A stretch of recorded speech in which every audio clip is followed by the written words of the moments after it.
शनि अमावस्या या शनिश्चरी अमावस्या व्रत कथा। सूर्यदेव की दो पत्नी थी, संज्ञा और साया। संज्ञा भगवान विश्वकर्मा की पुत्री थी। जब संज्ञा का विवाह सूर्यदेव से हुआ तो वह सूर्यदेव के तेज को सहन नहीं कर पा रही थी। इससे परेशान होकर एक दिन देवी संज्ञा ने अपने प्रतिरूप छाया को उत्पन्न किया और उसे अपनी जगह रहने के लिए कह दिया। छाया सूर्यदेव की पत्नी बन कर रहने लगी। दूसरी ओर संज्ञा खुद धरती पर अश्व रूप में आकर विचरण करने लगी। एक दिन जब सूर्यदेव छाया के पास संतान प्राप्ति की इच्छा से आए तो उनके तेज को देखकर छाया का रंग काला पड़ गया और वह गर्भवती हो गई। छाया के पुत्र के रूप में भगवान शनि देव का जन्म हुआ।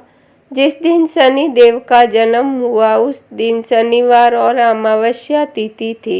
इसीलिए शनि अमावस्या का धार्मिक दृष्टि से विशेष महत्व माना जाता है। शनि देव को देखकर सूर्य देव क्रोधित हो गए क्योंकि शनि देव का रंग श्याम था। सूर्य देव ने संज्ञा से कहा कि यह मेरा पुत्र नहीं हो सकता है। इसके बाद सूर्य देव को यह भी भेद पता चल गया कि उनकी पत्नी संज्ञा की जगह काफी समय से छाया रह रही है। सूर्यदेव को जैसे ही यह सत्य पता चला वैसे ही उनका क्रोध और भी अधिक बढ़ गया। वे छाया और शनि देव को छोड़कर अपनी पहली पत्नी संज्ञा की तलाश में चले गए। शनि देव जब बड़े हुए तो उन्होंने स्वयं को सूर्यदेव से भी अधिक प्रभावशाली और ताकतवर बनाने का प्रण किया और भगवान शिव की तपस्या करने लगे। भगवान शिव जी ने शनि देव की तपस्या से प्रसन्न होकर उन्हें ग्रहों में न्यायाधीश और दंडाधिकारी का पद प्रदान किया। शिव जी ने यह भी वरदान दिया कि हे शनि, नव ग्रहों में तुम्हारा विशेष स्थान और सम्मान होगा। तुम्हारे न्याय से तीनों लोकों में कोई भी नहीं बचेगा। तुम सभी जीवों के कर्मों को देखते हुए न्याय करोगे। जिसे वरदान पाकर शनि देव नव ग्रहों में विराजमान हो गए। शनि अमावस्या के दिन शनि